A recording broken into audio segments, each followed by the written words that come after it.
मंजिल एक खूबसूरत पहाड़ी इलाका था जो शहर की हलचल से दूर था।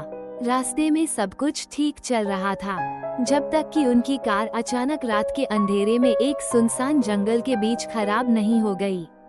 सुनसान जंगल में फंसे रात के करीब 10 बज चुके थे।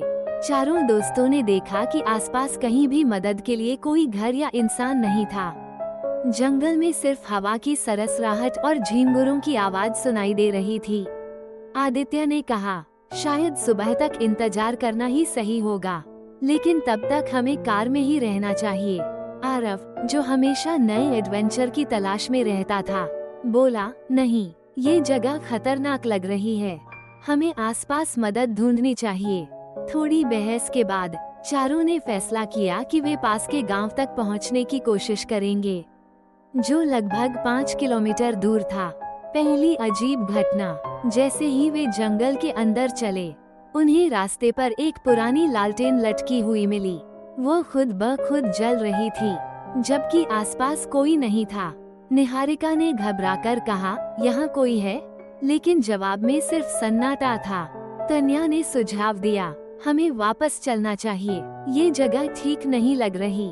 लेकिन आरव ने हिम्मत दिखाते हुए कहा, शायद यहाँ कोई है जो हमारी मदद कर सकता है।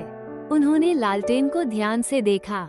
उसकी लौ तेज होती गई और फिर अचानक बुझ गई। जंगल की रहस्यमय झोपड़ी। चलते चलते उन्हें दूर एक झोपड़ी की हल्की रोशनी दिखाई दी। ये देखकर उन्हें उम्मीद जगी कि शायद वहाँ कोई उनकी मदद कर सके। झोपड़ी बेहद पुरानी और टूटी फूटी थी। उसके आसपास सूखे पेड़ और झाड़ियों का घेरा था। जब उन्होंने दरवाजा खटखटाया तो अंदर से एक बूढ़ी औरत निकली। तुम लोग यहाँ क्या कर रहे हो? उसने धीमी और डरावनी आवाज में पूछा।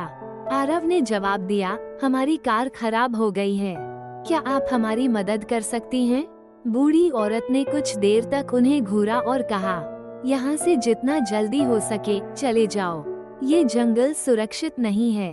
खौफनाक चेतावनी आवा ने जिद की। क्यों, यहाँ क्या है? बूढ़ी औरत ने कहा, ये जंगल श्रापित है। रात के बाद यहाँ भूतिया आत्माएं जागती हैं। वे हर किसी को अपनी दुनिया में खींच लेती हैं। आदित्य हंसते हुए बोला, ये सिर्फ डराने के लिए कहा जा रहा है, हमें इस पर विश्वास नहीं करना चाहिए। बूढ़ी औरत ने उन्हें एक आखिरी चेतावनी दी, अगर तुमने मेरी बात नहीं मानी तो तुम सुबह तक जीवित नहीं रहोगे। भूतिया अनुभव। चारों दोस्तों ने झोपड़ी से बाहर निकलने का फैसला किया, लेकिन अब उन्हें वापस रास्ता नहीं मिल रहा था। यह वही रास्ता तो है जिससे हम आए थे, तन्या ने कहा। लेकिन चारों ने महसूस किया कि वे बार बार एक ही जगह पर लौट रहे थे। तभी उन्होंने पास के पेड़ के पीछे से किसी के चलने की आवाज सुनी। निहारिका ने डरते हुए कहा, ये कौन है? अचानक एक सफेद परछाई उनके सामने से गुजरी। वो हवा में तैर रही थी और उसके पैर जमीन को नहीं छू रहे थे।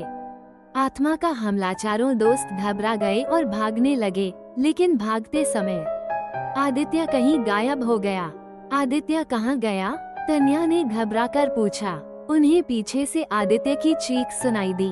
जब वे वापस उसकी तलाश में गए तो उसे एक पेड़ के नीचे बेसुध पाया।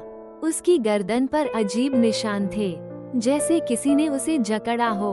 आरव ने कहा, हमें तुरंत यहाँ से निकलना होगा।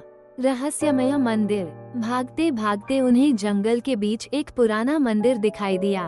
मंदिर टूट चुका था, लेकिन उसके अंदर जलती हुई ज्योत ने उन्हें आकर्षित किया। मंदिर के पास एक पत्थर की पट्टी पर लिखा था, अंडस्को जो इस जंगल में फंसे वो केवल इस ज्योत के पास आकर बच सकता है। अंडस्को। आरव ने ज्योत के पास जाकर प्रार्थना की। अचानक मंदिर के अंदर की हवा शांत हो गई और सफेद परछाई गायब हो गई। सुबह का उजाला। ज्योत के प्रकाश ने जंगल का रास्ता साफ कर दिया। चारों दोस्तों ने जल्दी से वहां से निकलकर गांव की ओर भागा। गांव पहुंचने पर एक बुजुर्ग ने कहा, तुम लोग बहुत भाग्यशाली हो, इस जंगल से जिंदा लौटना आसान नहीं है। अंतुस दिन के बाद चारों दोस्तों ने कभी उस जंगल की ओर रुख नहीं किया, लेकिन उनके दिल में हमेशा ये सवाल रहा, क्या वो बूढ़ी औरत सचमुच उनकी मदद करना चाहती थी या वह भी उस जंगल की आत्माओं का हिस्सा थी? ये रहस्य हमेशा के लिए अनसुलझा रह गया।